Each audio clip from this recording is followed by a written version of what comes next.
to start off with Lissa and Christian, they are maybe married, but also he's maybe a monk. What can you say about their dynamic and just really how they're feeling given everything they've been through and everything they've now had to sacrifice? I mean, I don't even know what that means that he's a monk. I It's don't just think they know what it it means. was such a great moment in that episode. I haven't even thought about what that looks like moving forward, other than that it's all about obstacles.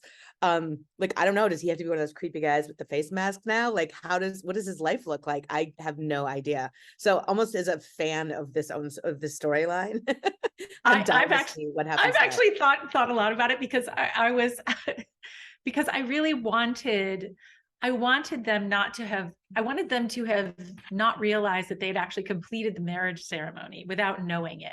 That their intention was to complete it, but that they unknowingly did. And so I love when the queen reveals that and they're like, "Oh, that's like such a big deal."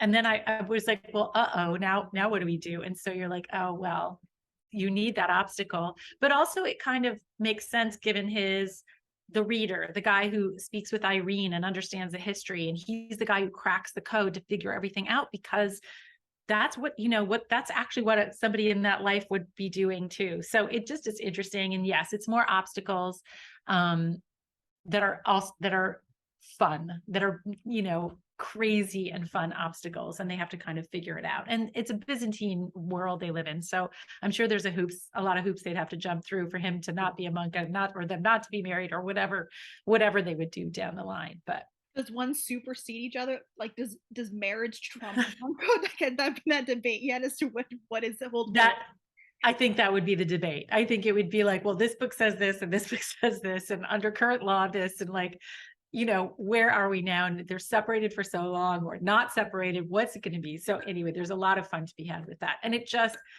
I think when she laughs, when he says, "I'm a monk," and she's like, "Oh my God," like that little face that she gives.